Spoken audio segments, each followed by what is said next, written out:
The target. She had the lamp lifted to strike him again. No way, bitch. He lunged forward and brought her down. He had dropped the hypodermic when he fell, and he lunged for it. She brought her heel down on the syringe, smashing it. Then she pushed him away and rolled away from him. God, she was strong, he realized dimly. Avery was supposed to be weak and drugged, but she was as sleek and muscular as a young lioness. But a lioness can be taken down like any other cat. His hands closed on her throat. Die, bitch. She butted her head against his nose as hard as she could. Damn her. He could feel the blood spurt from his nostrils as his hands loosened from her throat. She tore away and jumped to her feet. She grabbed the lamp and swung it again. It connected, and he fell backwards. She ran out the door. Gone. She was gone. Rage and humiliation tore through him as he struggled to his feet. No, you don't. He reached the hall in seconds and caught sight of her turning the corner. She was obviously heading for the emergency exit. He'd chase her down the flights of stairs and grab her before she reached the lobby exit. She didn't realize how well the privacy of that stairwell would work for him.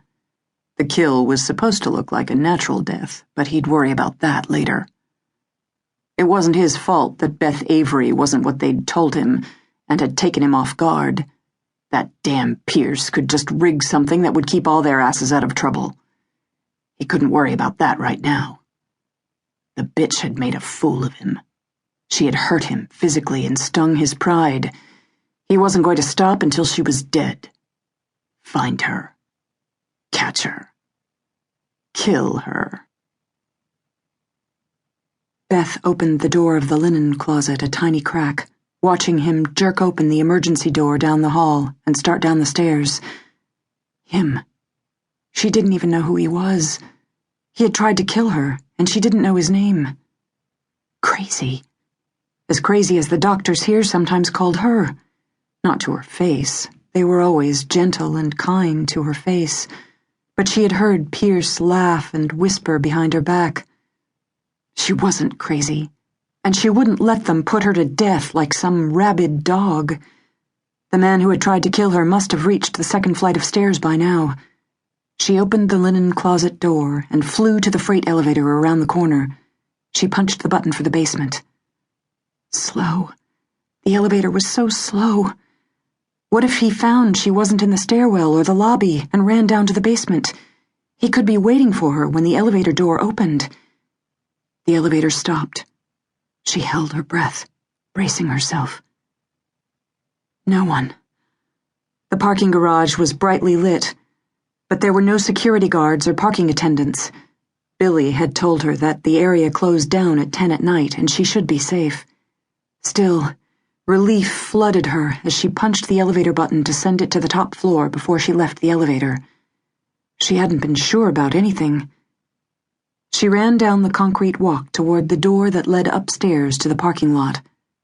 Unlocked, as Billy had told her it would be. One flight upstairs, then another unlocked door that opened to the rear grounds of the hospital. The hospital was built on the edge of a cliff above the sea, and she could hear the sound of the surf on the rocks below. Freedom was beckoning. Why not try to just keep on running? No. Billy had told her that they would catch her if she took this way out. Red herring, he had said. Be clever. Trust me. But she was so afraid. Her hand instinctively reached up to clasp the gold key on her necklace. Help me? But the key was only a symbol, and Billy was the only one who could help her now. Do exactly what he said.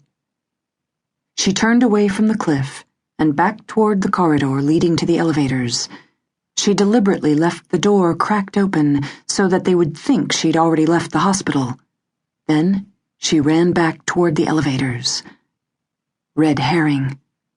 Go back upstairs to the 3rd floor, where Billy would meet her. Billy would help her. Trust him. Run! Billy had worked his magic. He had not asked questions.